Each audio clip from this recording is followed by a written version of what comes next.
I thought that last week was going to be our biggest group chat with Denise. I was clearly wrong. What I love about this week is that we're like up to here with activism. I'm so here for it. So I'll do a quick introduction of everyone, and then we can get into a kind of icebreaker that I've pre-written. So we've got David Lowther, online activist, political commentator, producer of Politically Enraged, so both the podcast and the blog, and he's also a writer for Byline Times. We've got Lisa Luxx, goosebump-inducing poet and activist. I fell in love with Lesbian on YouTube. In case you haven't looked it up already, please do. We've got Denise Headley, creator of Spaces for the Politically Disenfranchised, a woman who's not only worked within the system to bring about change, but also worked around it when it doesn't serve her, which is kind of always. We've got Ra Page, the reason we're all here, talking about our loud and proud history of British protest, editor of this collection and the pile of others that I have here. And me, I'm Abby. I'm attempting to write a PhD on protest and policymaking under authoritarianism. And the UK has become an unintended, but perhaps very necessary case study in this. Now, I've had the Resist collection and also the Protest collection for years, but I've never felt properly able to shout about them because I think this is true of a lot of us. We got complacent, and it took the Policing and Crimes Bill, that's how late we're talking, for me to sort of open my eyes and realize that my research in authoritarian settings could also be useful back home. So we're here to talk about protest, to celebrate, but also to talk about the future of our protest, which is perhaps less celebratory. So the icebreaker that I wanted to start with was just how are we feeling right now as either activists or just as humans with kind of theoretical, but maybe not actual democratic and human rights. Like, what's going on? I'll just start to give you a minute to sort of gather your thoughts and your words. I'm a bit worried about the new Public Order Act. I worry that it criminalizes online activism in a way that will not only silence protest, but it will also prevent researchers and non-government organizations from understanding and reporting on popular discontent and the struggles that people are facing across the country. I'm worried that we're dancing well over the line between weak democracy and authoritarianism. And I'm worried that a change of government isn't going to be enough to bring us back. So shall we start with Lisa? Just how are you feeling right now?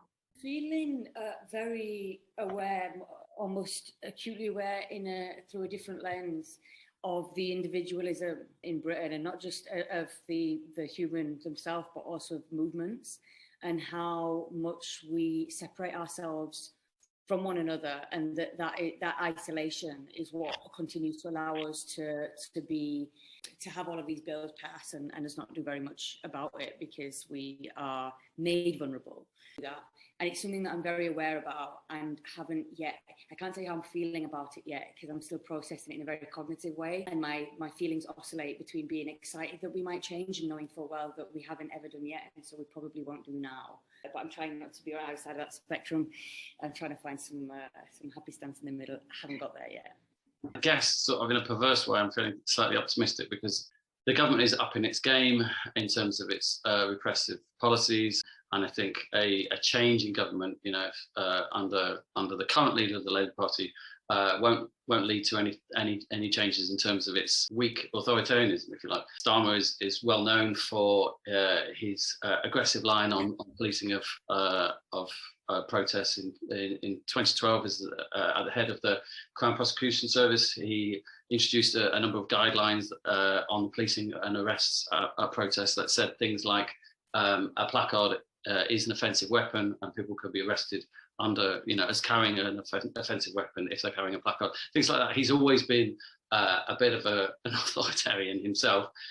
Things are going to get worse. Things are going to get a lot worse. But I think, without going on too much, I think that will only galvanize and solidify currently isolated and separated protest movements out there, and maybe to be optimistic, it'll bring some of them together. Could not sleep this morning, and I was thinking about how I feel and what I want to do, and it's really funny, like finding you and then being introduced to all the people that are here and other people that you've shown has given me hope that there's more than just the standard stand in the street with a placard kind of way to protest. But it's also, that was something that I got really obsessed with doing. The first really big protest that I went to for years was the big Black Lives Matter one that happened right in the middle of lockdown. And it was one of those things where I was like, we have to do this. Like, we have to show people that we're aware and that we want to do something about it.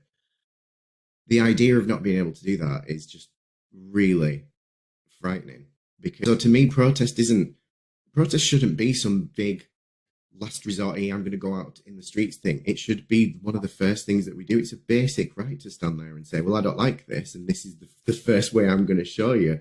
I'm going to stand here with the most obvious sentiment of, did you know that racism, homophobia, transphobia, did you know they're wrong?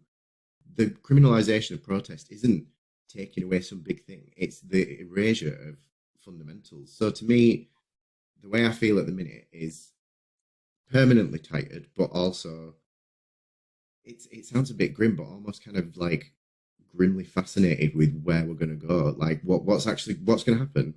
How deep are we going to let the hole go before people start to go, this isn't normal? Because I still see people doing that on the daily. I still see people on the internet going, this is weird. And it's like, yeah, where have you been? I am optimistic because I always see the glass as half full. So I think the fact that we're in a forum such as this, having this conversation, is a seed for continuation. So I do believe that the way in which protest is moving, it's organic. In my day, I was part of the sit-in movements. One of the reasons I really enjoyed this book was because I was on some of these activities, because I'm an old foot soldier from back in the day. Authoritarianism is alive and present in our democracy, and people don't like it. They're bored of it. They're tired of it. We've had a government that's been in for the last, almost 3 terms, if not potentially they could be in for 4. And I feel like the whole social media exercise, people protesting, people engaging, alternative medias, alternative structures, all these things are protests against the existing system. And thank God we have them. Well, in our chat last week, Denise, which comes out tomorrow, by the way, for everyone else, and it's starring Denise, Carleen Smith, and Paige Cameron Hall. So we talked about everyday acts of resistance as opposed to outbursts of single event protest. And we talked about how activists more generally need to learn from the community building and organizing capacity that women of color engage in just to survive living under a de facto patriarchal white supremacist regime. And it might not amount to a protest event that the mainstream media would recognize and then not report on, but this type of collective action saves lives, and it directly challenges the state each and every day.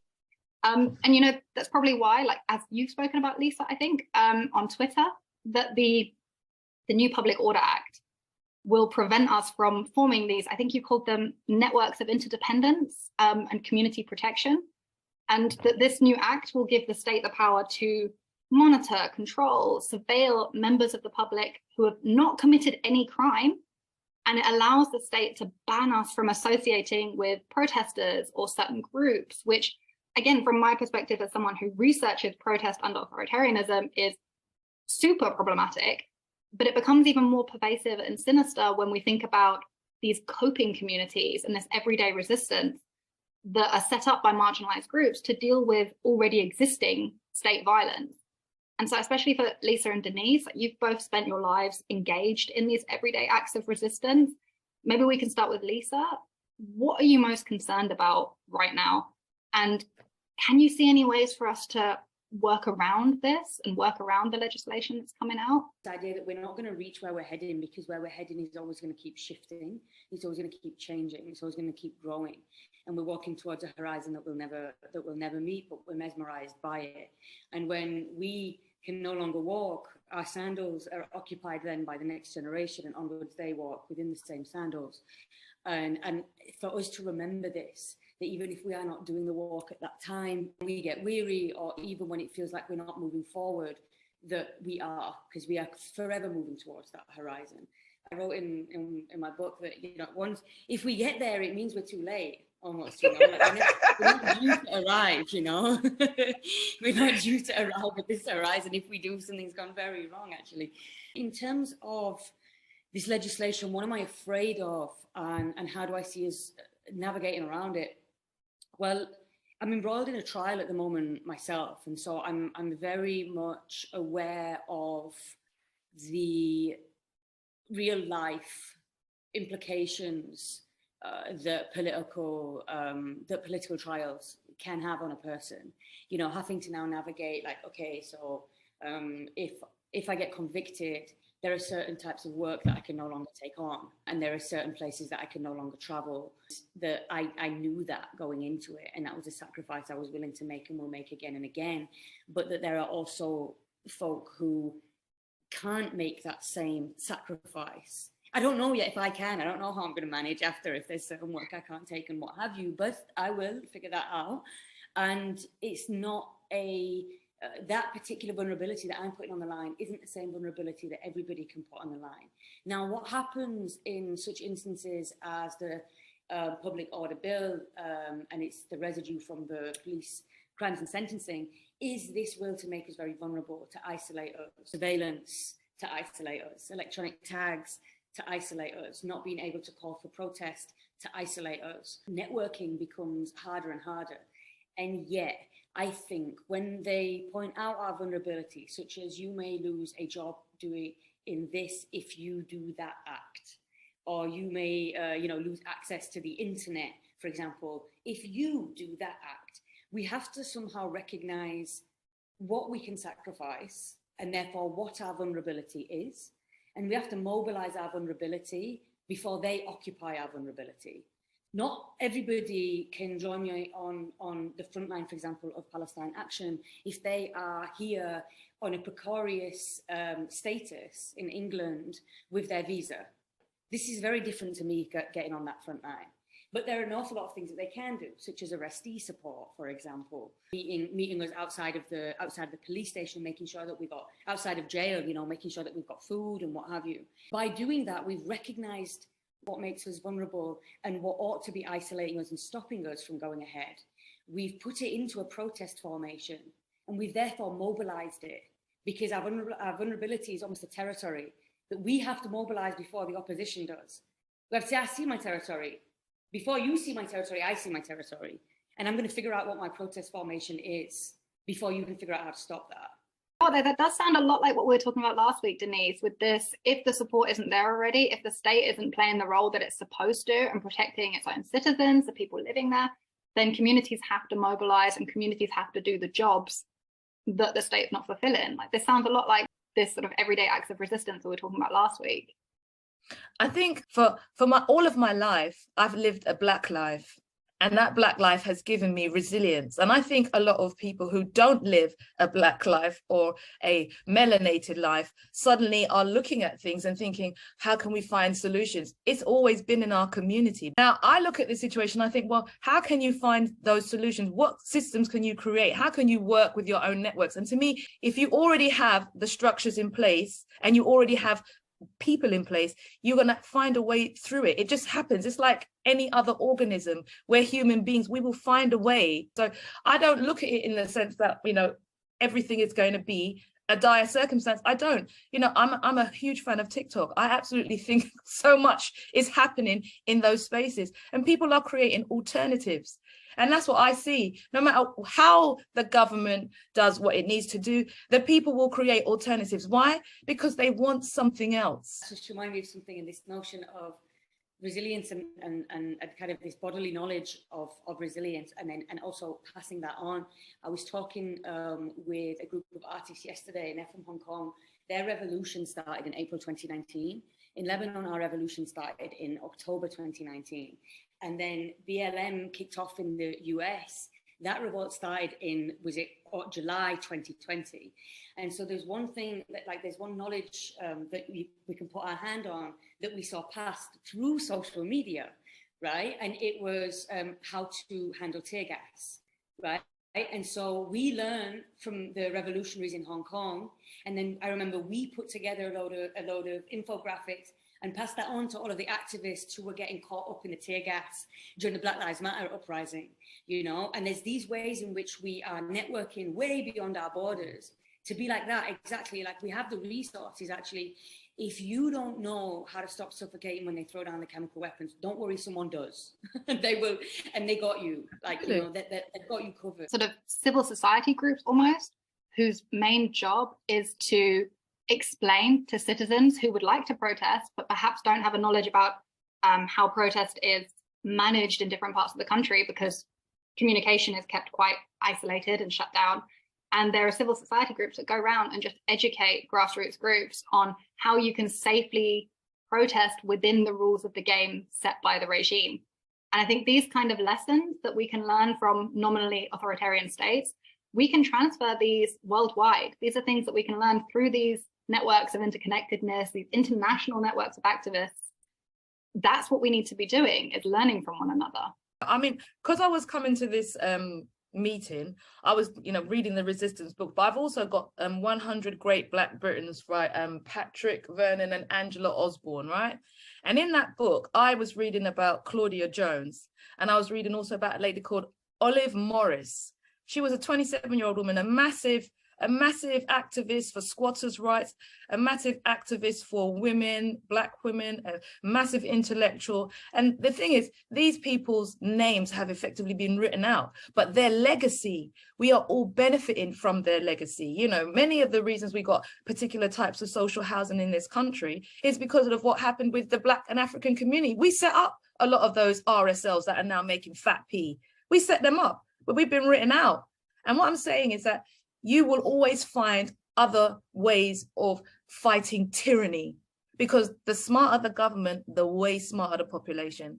Now that I've met all of you, wait for me to be jumping up in your DMs. Come on my show, the Headley Highlight Show, every Friday on Twitter Spaces. On the show this week, we have Nels Abbey, the author of Think Like a White Man, in the Community Corner. I also have R.S. Locke, the only royal commentator worth listening to, because she brings in intersectionality. And we also have the Headley Headspace. Will Rishi Sunak make 45 days as opposed to 44 for Liz Truss? One thing that I do want to say, and I don't think I'm going to say it in a minute, is having seen things fall apart in Lebanon after the revolution, after the blast, the economic collapse, is seeing how well people do exactly as Denise says, figure shit out, and how much people will step in for a government.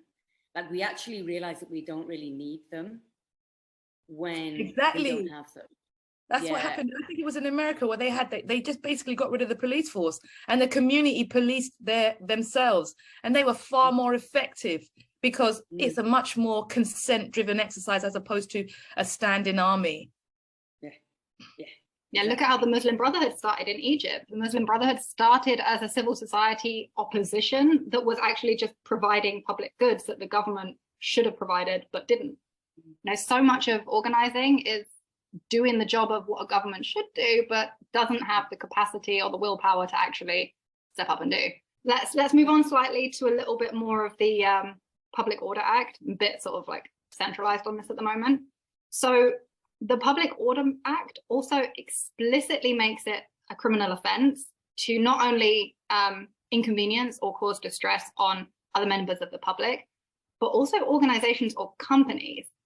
So it seems like this government is quite literally willing to give companies human rights, but not citizens. And taking this a step further, the bill explicitly references the fossil fuel industry as part of key infrastructure, which again, not only revokes the right to protest and gives companies more rights than citizens, it also revokes the freedom of all British energy consumers to choose which types of energy are prioritized, like cheaper, more efficient renewables, or the oil companies that have spent, you know, the last year or two bankrupting normal British families. And it feels like an attack on everyone, the working classes, the middle classes, small business owners, families, pensioners.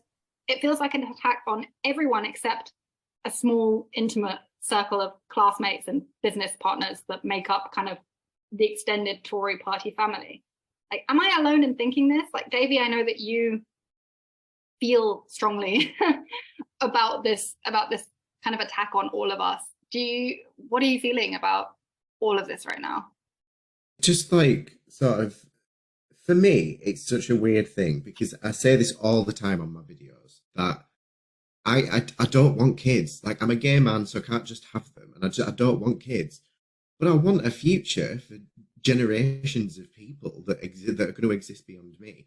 And to me, all the stuff to do with throttling people against speaking out about climate change, or about looking into how we invest into alternatives to fossil fuel, it's just this tacit spit in the face of the next generations. I think it confuses me so much when you look at the fact that it's conservatives who talk about, like, you know, like conserving things. It's in the name, conserving, conservatives. And they're like, yeah, let's conserve nothing. Like, let's let our children inherit a burning world that's just bereft of humanity. And it's so confusing to me, because here I am, like, never going to have kids, don't care, but I still want there to be a planet. So why would you take away our right to speak out against it? It doesn't, to me, it completely flies in the face of all common sense of what conservatives should be about. Because if you want to conserve things, you don't let it catch on fire. The idea that there's any long-term thinking or any long-term planning is ridiculous. But they're also trying to scare us, and that's their main tactic. They're trying to scare us into thinking, you know, how much of a radical am I? Am I prepared to go to jail? Am I prepared to lose my job? And they're banking on that we're all a little bit timid. But we should just remember that, you know, protest is a very broad church. It's a very broad spectrum of different activities, and they're very, very keen on demonising certain types of protest and portraying them in certain ways. And, you know, for a long time it was separate out the violent protesters, because they're obviously the worst, and never give any coverage to non-violent protest. It's really, really obvious that what they're trying to do is trying to counterweight a basic understanding that everybody has, that we do have a basic right to protest. It's part of our contract with society, that, you know, we have certain basic rights and protections, and if they're not upheld, then we can renegotiate that, and protest is part of that.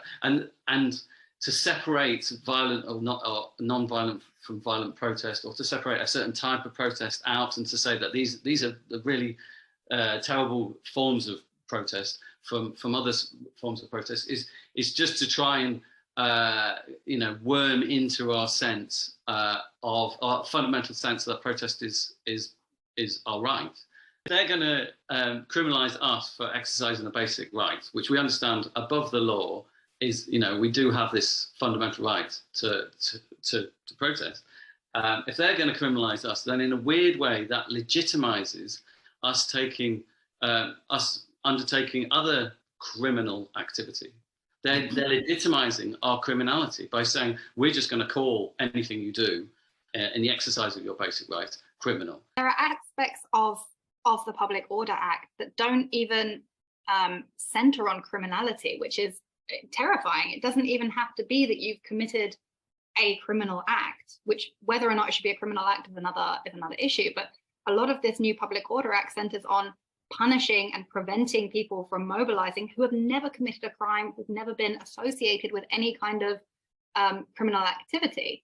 And it's not just trying to limit the rights of people even who would actively physically protest, who would actually go and engage in acts of civil disobedience, but it's also trying to criminalise, or not even criminalise, but punish those of us who might just share or support the work of protesters remotely, like on social media, like we were talking about, where supporting a protest on the internet can theoretically get you a serious disruption prevention order, and it can give the police grounds to electronically tag you.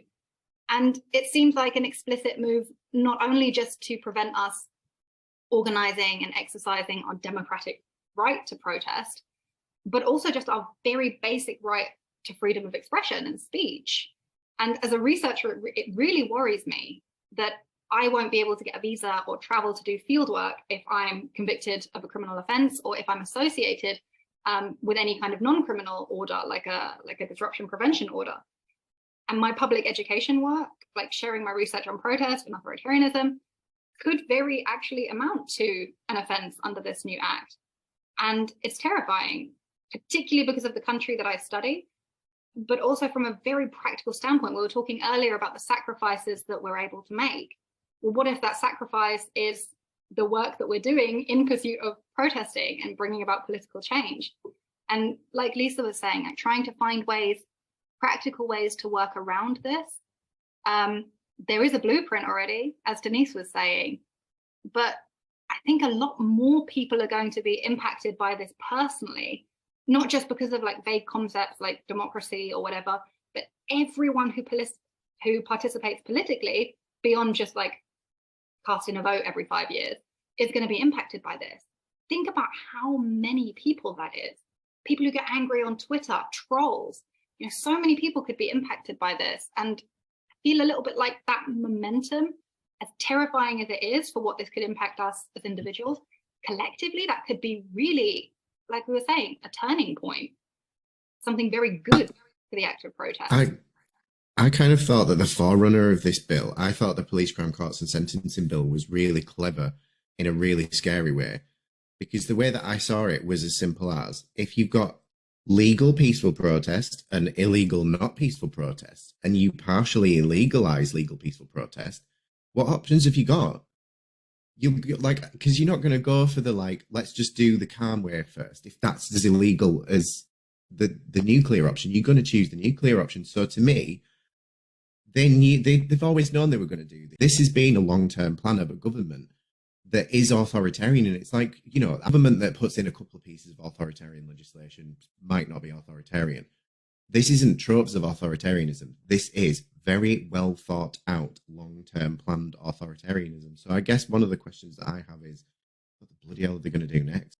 It reminds me of what a friend in Syria was saying. And he said, the regime will make you believe that you're a criminal, so that by the time they actually criminalize you, you're not shocked and neither are they. You know, and it's something that I'm feeling right now, like being in this trial. Actually, one side of me is like, okay, there's a lot of work that I can't actually accept. I'm possibly not going to be able to accept. It's to do with working, you know, in different fields. But also, if you're going to put certain charges on me, I'll be damned if I ain't going to go out there and do them then. You speak me into being, actually. And if you speak me into being and saying that I'm a convict, then I have actually nowhere to go but within that categorization that you've put me in, because I don't get to wash that off, really. Like, you've done that now, you've spoken me into being. And they're doing that on a mass level, even preemptively. You know, okay, I'm in that process, but they're doing it preemptively, and it's sounding a lot like Syria has been sounding for all of these past however many years. But like, when you respect the government, the people around you, you don't want to be a criminal. I'm not saying that I want to be a criminal as in like I want to go out and do terrible things, but if they're going to criminalize protesting, call me a big criminal, because you're not taking that away from me and mine, and I reject the notion of that being criminal. Yeah.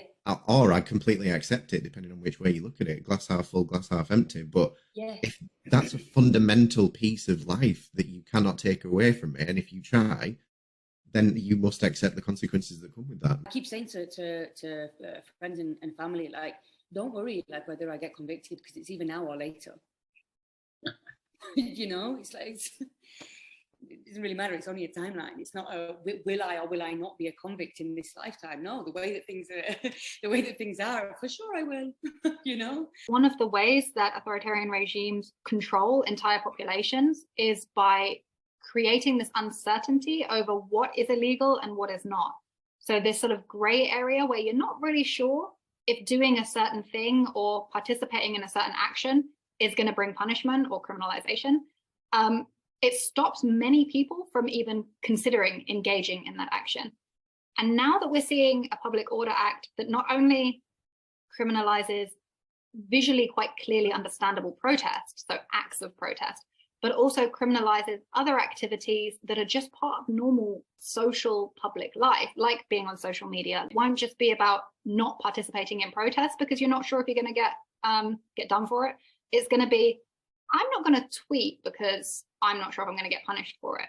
I'm not going to post on social media. I'm not going to talk to my family about certain things. I'm not going to write in WhatsApp groups, because remember that they're trying to fight against the encryption of WhatsApp right now. so that the government can get access to WhatsApp records. You know, it's suddenly going to become a silencing on so many other levels for normal people who don't consider themselves activists or who don't consider themselves engaged in any way in popular protest or political protest. Maybe we can take a bit more of an uncomfortable segue. Kier Starmer. So I talk a lot about the British regime. I use this word a lot, but it's not, I don't use this as like a shorthand for authoritarian or bad. It's just, it literally means the center of political power in the UK. So all of the institutions, how elections work, cultural practices, the old boys clubs, lobbying, political parties, white supremacy, like everything that makes the British political system what it is the regime. And a lot of people, when I say this on TikTok or on Twitter, they understand British regime as referring to the Tories because they're the government and therefore in power. And for me, it's a little bit more than this. Like the British regime is the status quo, and every actor or institution that upholds that status quo is part of the regime. So where do we situate Labour within these dynamics? Like, I'm not a specialist in the UK system. I specialise in East Asian, particularly Chinese policymaking. But if I was going to look at the UK like I do any other political system, the opposition plays an essential role in maintaining the status quo. And Labour have, for the last 12 years, benefited from Tory rule because it's kept them employed, so to speak, as the opposition.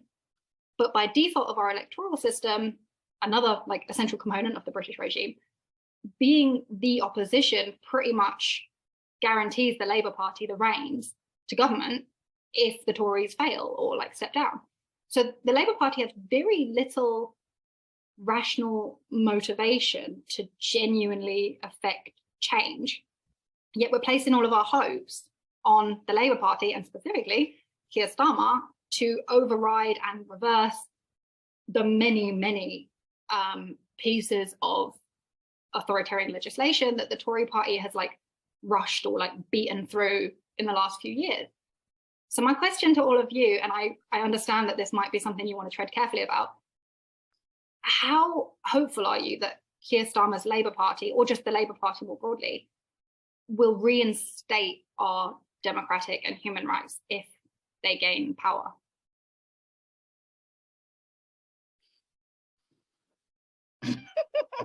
I can go if you want. Personally, I'm not hopeful at all that he's going to change much. There's a lot of sound and fury and a lot of lip service about working people and nurses and things like that, which traditionally the Labour Party is supposed to represent. But he hasn't explicitly defended any of the strike action. He hasn't shown any signs of allowing for conversation within his own party. Somebody approaches him in Liverpool, or a Labour Party member approaches him in a cafe in Liverpool and starts having a go at him about writing for The Sun in Liverpool. Surely that's a legitimate criticism, amongst other things, and she's immediately expelled from the Labour Party. If his leadership of the Labour Party is anything to go by, you know, we're in trouble as a country, as citizens. He's been set up as the next leader, and that's why I'm less worried about, you know, what the Tories might do, you know, in 3 years' time than I am worried about what Starmer's going to do in 3 years' time, because I think it's pretty much a foregone conclusion.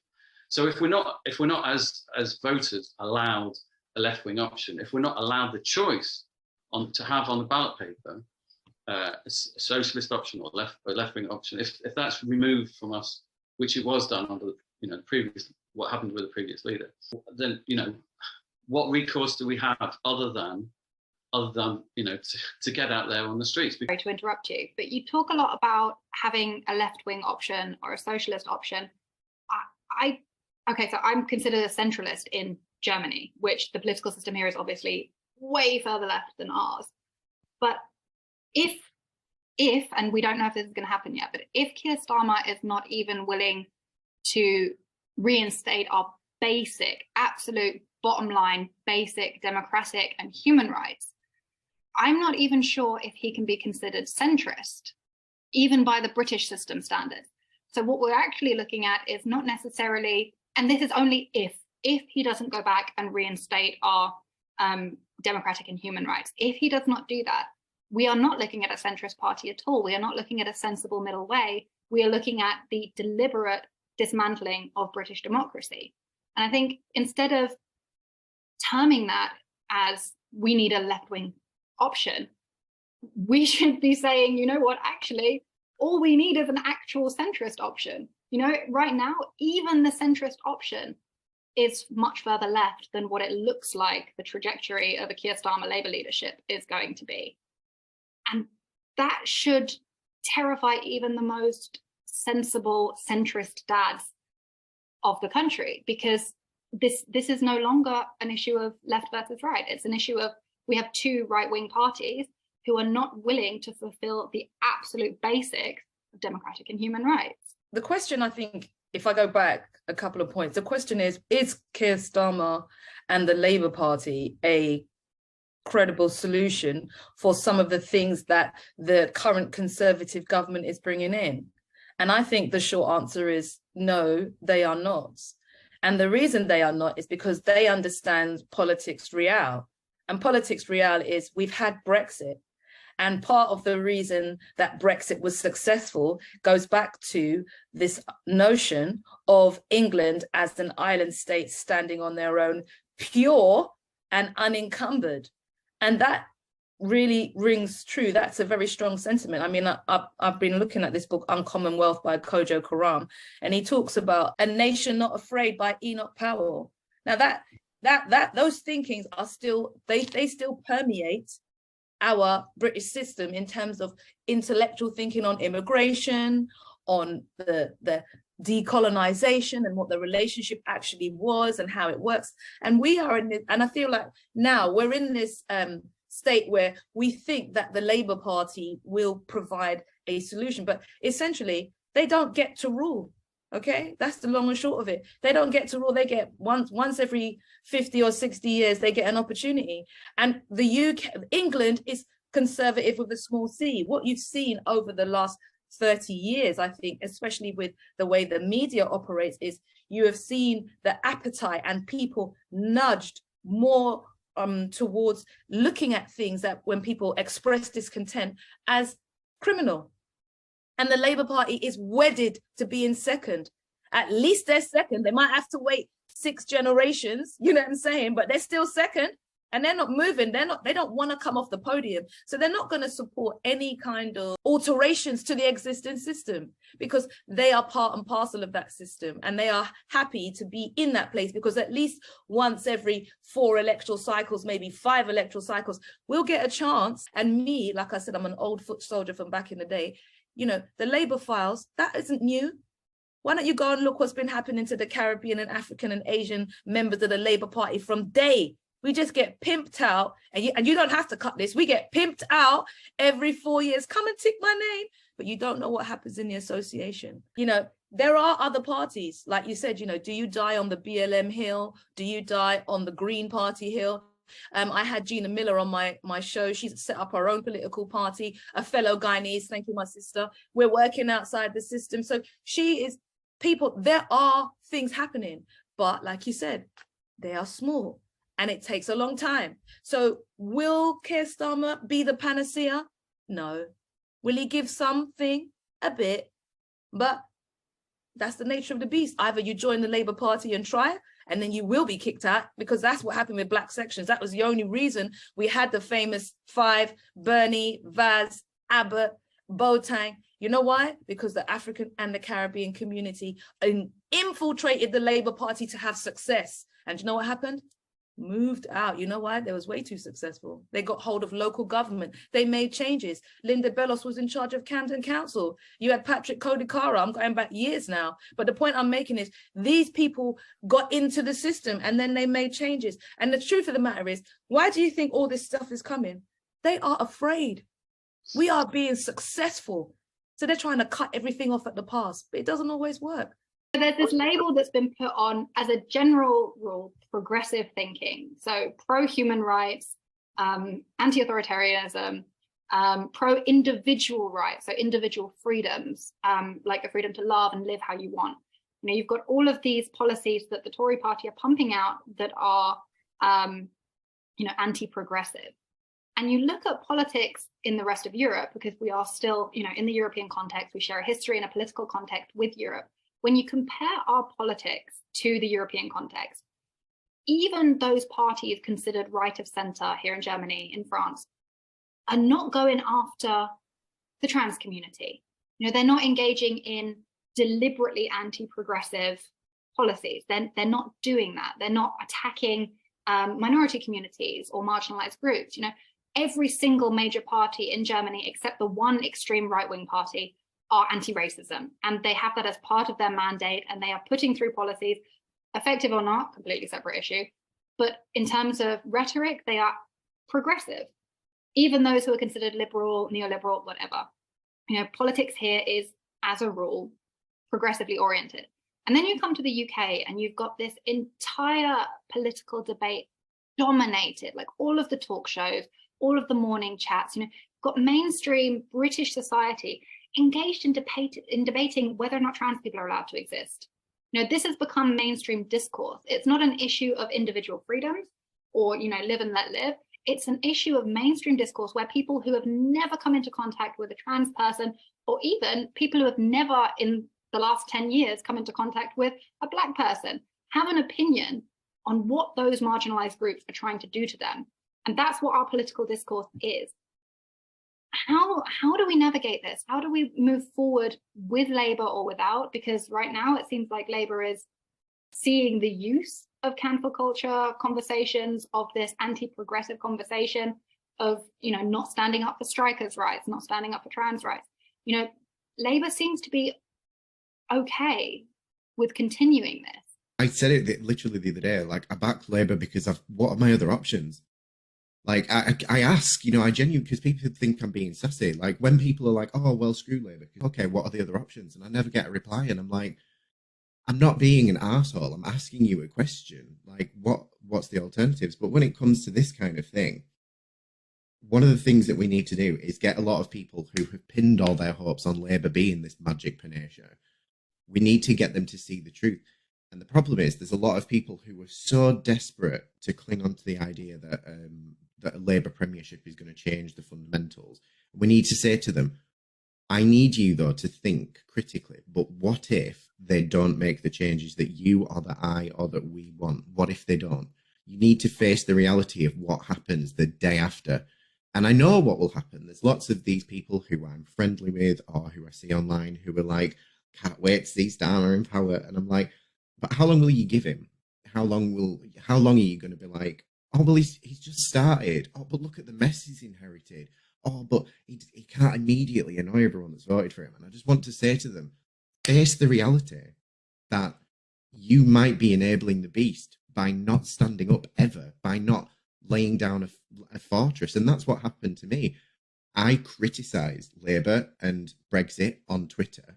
And all of this legion of people who normally are sat there like, yeah, came at me and were like, oh, okay, so you enjoy the Tories. And I'm like, no, but if I'm going to vote for them, if I just stand behind them and condone everything they do and say, what makes me different than a Tory? What makes me different than a classical conservative voter who's like, well, my son's gay and he'll never speak to me again, but at least my taxes will be low. Like, it doesn't make sense. I have to put my principles in somewhere. And so if Labour want to make effective change, if anyone in politics wants to make an effective change, my one request would be, if you're a voter, stop allowing them to hide behind the shield of deniability. And if you are in the party, be constructive, but be open about the damage that your party's doing with its silence or with its tacit action. We've got quite a few years before a general election comes, if it comes, And a lot of what the way that I'm trying to criticize Labour, because I am quite frustrated with all of this, that it's not what, like I said, it's not even centrist. This is just right of the spectrum all the way over there. A lot of what I'm trying to do on social media is signaling. I think I mentioned this to you, Ra, that I'm trying to signal the kind of Labour Party that I want. And I think a lot of the time, that's all we can do. We don't have any other options, any other communication, really, or any other way to say, you know what, you don't represent me. How can you represent us? Like I said, the basic, that's the bottom line. of how democracy works. And if Labour's not even willing to give us that, what are they offering? I acknowledge now that Labour are failing us. I completely acknowledge that. But the question is, are they a dead horse, or do we need to keep on beating that horse to see if it's going to wake up? Do you know what I mean? Like, what do we do to bring positivity to it? And if they're not the vehicle for it, what is? You know, because I think that's the question that a lot of people have, which is a legitimate thing to ask. So that would, like, solving that, even just moving that a little bit further forward, would be really good. I think this is where I need to get Lisa back on. I feel like Lisa's hands-on experience, not only of the system itself, but of the process of activism in the UK. I reckon that's going to be, a good starting point for looking at step by step how we can move forward with our politics as it is at the moment. And like we said last week, I mean, I just recorded the introduction to our session last week, Denise. And I reckon that a lot of this practical advice, like really hands-on advice about how to start your own everyday acts of resistance, I think a lot of it just comes from listening to and like really hearing the experiences and stories of Black women. I think that so much of what we can get practically to move forward with, we just need to be listening, because like Denise was saying, it's already there. People are already doing this. They've been doing this since day. And we just need to listen and be open to it a little bit. What Lisa's doing at the moment with Palestine Action, and my kind of present day heroes, people like Adi Murmak, Palestine Action in Manchester, Huda Amura, Palestine Action in London, what they've done, or what they've recognised, is that you can take the media out of protest. If you aim your protest at media, you're just going to generate or feed into antagonism. You know, you're going to get a rise out of them. They're going to get a rise out of you. And you're just going to create this sort of antagonism towards these crazy people that throw soup at paintings and all the rest of it. What you can actually have effective protest by completely removing the media, because and that's what Palestine Action has done with Elbit in Oldham. They every week they had an educational kind of demonstration in the middle of Oldham, telling the people of Oldham what this factory was doing, which was creating hardware for drones that were bombing Palestinians. They raided the building on a regular basis, to the point where the insurers would no longer insure Elbit in Oldham, and they had to close down, and they've just done it in London. And when they were taken to court, in most cases, they've been let off because the judges have respected the older laws protecting people's rights to protest against, the loss of life. And those kind of protests, likewise there's a protest, the Seeds of Hope Ploughshare protest, which is covered in this book, where 4 women smashed up a Tomahawk jet that was on its way to Indonesia to bomb East Timorese innocent people. They smashed up that jet and they got let off. It is effective, and sometimes you have judges on your side, and you can do all that, and Palestine Action has been doing all that without any media coverage. Last week I was with Palestine Action on a bridge in Manchester over Princess Parkway, just holding up a banner about what's been going on in Jenin this week in Palestine, or last week, and getting people to honk for Palestine. It's a community self-education process. Just by bibbing, you're part of the resistance. You don't have to be in the media. The media is not on your side. Forget about the media. But to go back to David's question about where do we go next with the Labour Party, I often ask the question, what would happen if BLM set up a political party that's held candidates in every seat, in every constituency, or Extinction Rebellion, or just saying it's oil? What would happen? It would suck or threaten to suck a lot of Labour votes, and it would terrify the Labour Party in exactly the same way that Farage's various parties, UKIP and blah, blah, blah, terrified the Tories and dragged the Tories to the right. It's a dangerous thing to suggest. No, it's not dangerous. It's progressive, because that's the point. We progress with different evolutions and iterations of our future, and we don't have the pictures, thank God. So we can imagine something else. We could have the BLM candidate. We could have a candidate that sits on a platform of LGBTQ rights. What would actually happen?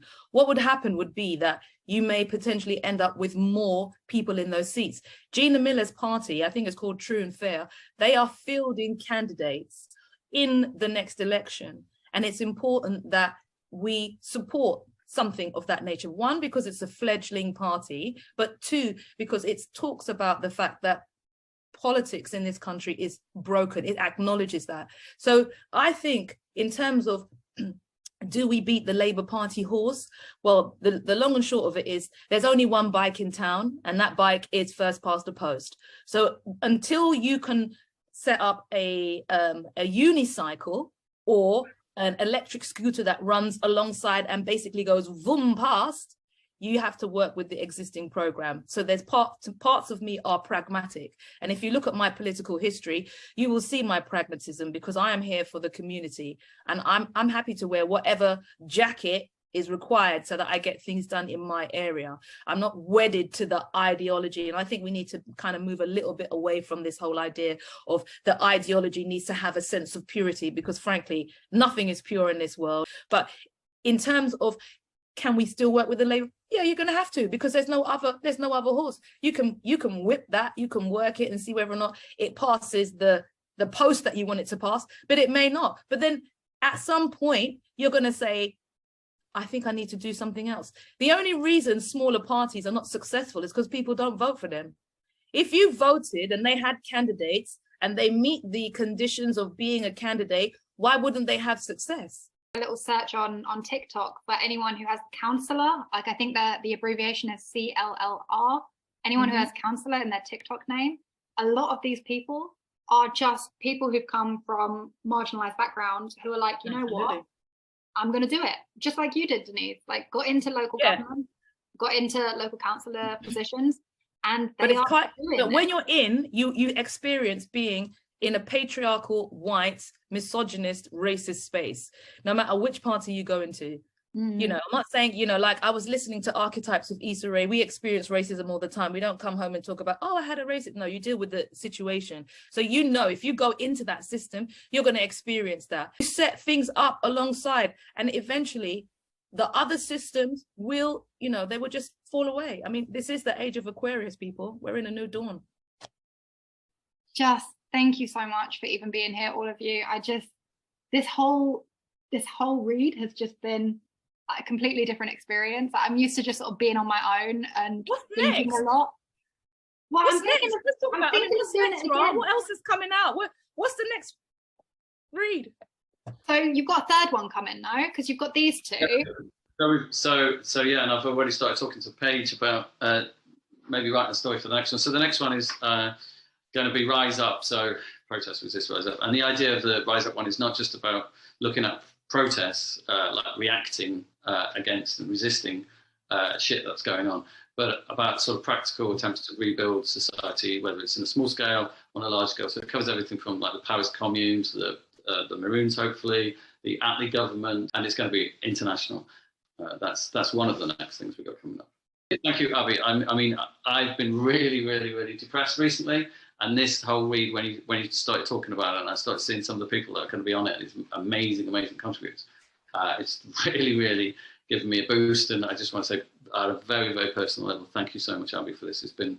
Thank you very much to do, Abby. It's wicked, man. Hey, you're a legend. Yeah, you are. It's been the most fun, seriously. Like having a target, like having sort of a seal, like a focus has really helped, I think, because a lot of the time I feel like I'm just spiraling and just angry and politically enraged, and you know, a lot of it is just, it feels so directionless and hopeless.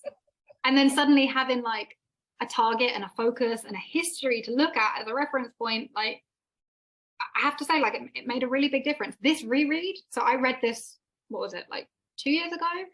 You sent me the copy, right, like when I was only on Instagram.